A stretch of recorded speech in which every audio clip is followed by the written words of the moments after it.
ఎవరో చేసిన పనికి తననంటారేంటి? తిన్నదరక్క ఒళ్ళు బలిపెక్కి. తిన్నది అరక్క కాదు మంగా, జరిగిన దాన్ని బట్టి అనాల్సి వస్తుంది.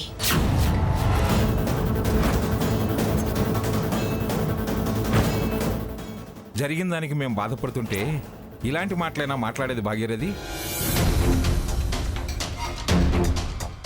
తనెప్పుడు సీత విషయంలో అలాగే మాట్లాడుతుందిలేండి. నేనేం లేని మాట కాని మాట అనడం లేదు.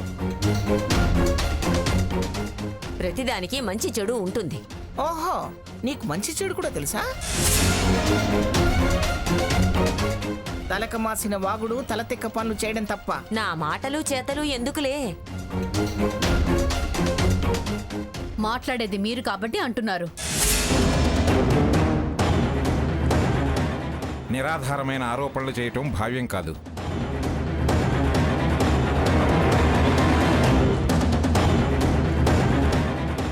అవతలి వాళ్ళని కించపరచడం సంస్కారం అనిపించుకోదు. తనకి నా మీద కోపం, అందుకే అలాంటి మాటలు మాట్లాడుతుంది. నేను సుజాత గారి మంచి కోరి మాట్లాడుతున్నాను. నీకు మంచి కోరటం కూడా తెలుసా? చెడగొట్టే బుద్ధులే గాని.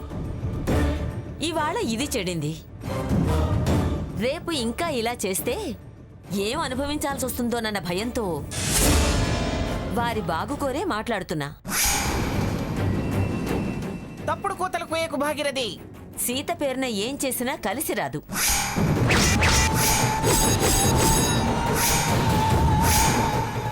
నీకంత స్థలాలున్నా పొలాలున్నా సెంటు భూమి కూడా ఇవ్వలేదు.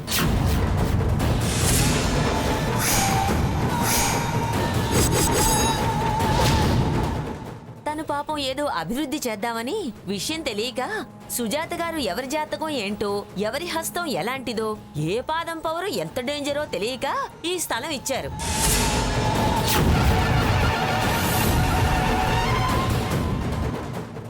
దక్కిందే చాలు కబ్జాలోకి తీసుకుందామని, దానికి అందర్నీ సాక్షుల్ని చేయొచ్చని మొక్కలు నాటే కార్యక్రమం అని పేరు పెట్టి మొక్కలతో సహా అందర్నీ వెంటేసుకొచ్చింది.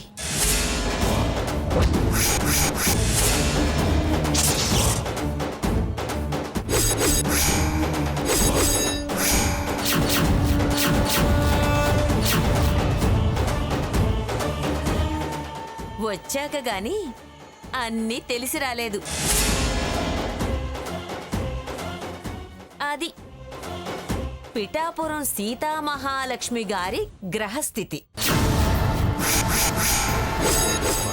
అదేంటి అలా అంటారు? ఆ ల్యాండ్కి మీరు ఓనర్స్ కాదు, గిఫ్ట్ ఇచ్చారనే కాగితం కూడా లేదు.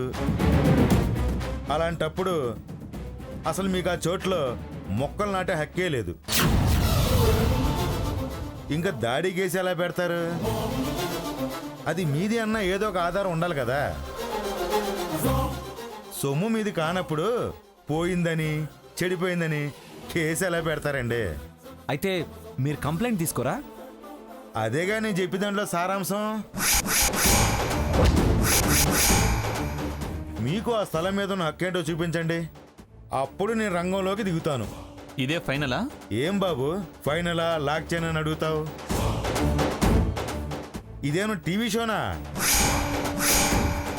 ఊరికి ఊపుకుంటూ వచ్చి కంప్లైంట్ ఇవ్వగానే నేను బుర్రను బొలేరా వేసుకొని ఆ బజారు ఈ బజారు వెతకడానికి నేనేం బుర్ర తక్కువ ఉన్నా? రైట్స్ సంపాదించుకురండి, నేను లెఫ్ట్ రైట్ అంటూ బయలుదేరతా.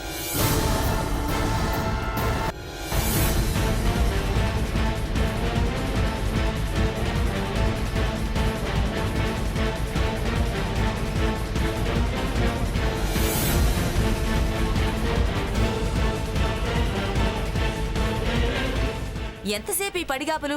వెళ్ళిన వాళ్ళు ఇంకా రారే? ఎస్ఐ గారు ఉన్నారో లేరో, ఒకవేళ ఉన్నా ఈ వివరాలన్నీ చెప్పాలిగా.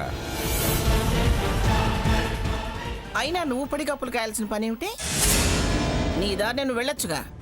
నన్ను అనుమానించారుగా, అందుకే ఉన్నాను. నీ సంగతి పోలీసు వాళ్ళు తెలుస్తారులేవే.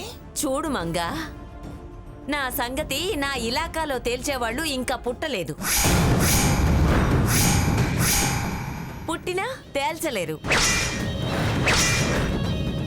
అయినా పోలీసులు కేసులు ఇవేం కొత్త కాదు. దడిచే పిరికిదాన్ని కాదు, పిచ్చిదాన్ని అంతకన్నా కాదు. మరి ఇక్కడే ఉండడం ఎందుకు? వెళ్ళొచ్చు కదా. పెద్దదాన్ని. ఎందుకు చెప్తున్నానో అర్థం చేసుకోండి. సుజాత గారు, మన ఊరి వాళ్ళ మీద వీళ్ళెవరండి కేసులు పెట్టడానికి? పోలీసుల వేధింపులు వాళ్ళెందుకు భరించాలి? భయపడుతున్నావా భాగీరథి?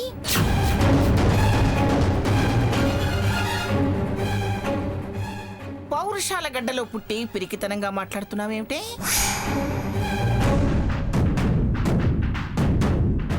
అమ్మమ్మ గారు,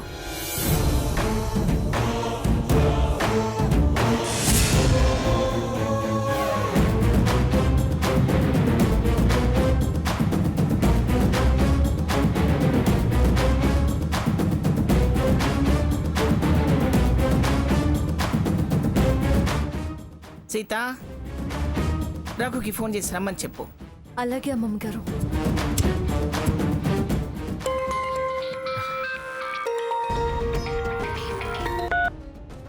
చెప్పు సీత.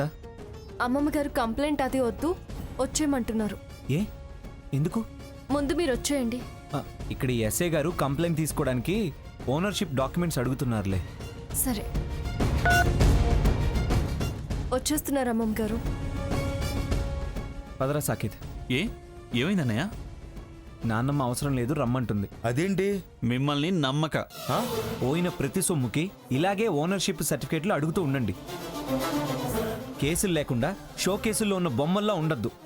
పదరా సాకేత్. పదన్నయ్య. ఓ సోస్, నాకు ఆ మాత్రం తెలియదు అనుకుంటున్నారా? I have followed my leader. చూడు భాగీరథి, సీత వాళ్ళని రమ్మని ఫోన్ చేసింది కదా, ఇంకా మీరెందుకు ఇక్కడ? తమరు వెళ్ళండి. వెళితే మళ్ళీ ఏమంటుందోనని ఆగాను. నీ సంగతి తెలిసిపోయిందిగా. అనాల్సినవన్నీ అన్నాం. తమరిక దయచేయండి. సీత, వెళ్ళమంటున్నారుగా, వెళ్ళండి.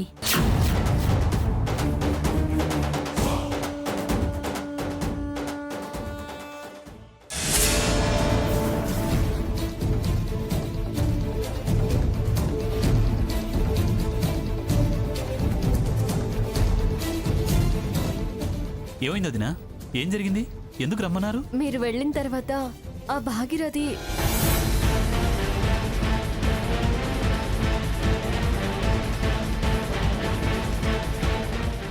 దీన్ని బట్టి చూస్తే ఇదంతా చేయించింది ఆ భాగీరథి అని క్లియర్గా అర్థమవుతుంది. అందులో ఏ డౌటు లేదు. నా మీద అక్కసుతో తనే ఈ పని చేయించి అక్కడ ఆ ఎస్ఐని కూడా మేనేజ్ చేసి ఉంటుంది. అందుకే అతను అలా మాట్లాడాడు. ఏమన్నాడ్రా? నువ్వు పిఠాపురం అనగానే నాకు శక్తిపీఠం గుర్తుకొచ్చింది. ఈ ఊరు మీకు ఎలా కొత్తో ఈ కేసు కూడా నాకు అలాగే కొత్త. పోనీ సర్వే నెంబర్ ఏమని చెప్తారా? ఆ ల్యాండ్కి మీరు ఓనర్స్ కాదు. అసలు మీకు ఆ చోట్లో మొక్కలు నాటే హక్కే లేదు. ఇంకా దాడి కేసు ఎలా పెడతారు? అలా మాట్లాడాడు. దొంగ ముఖంది. అది ఇది అంటూ కథ నడిపింది.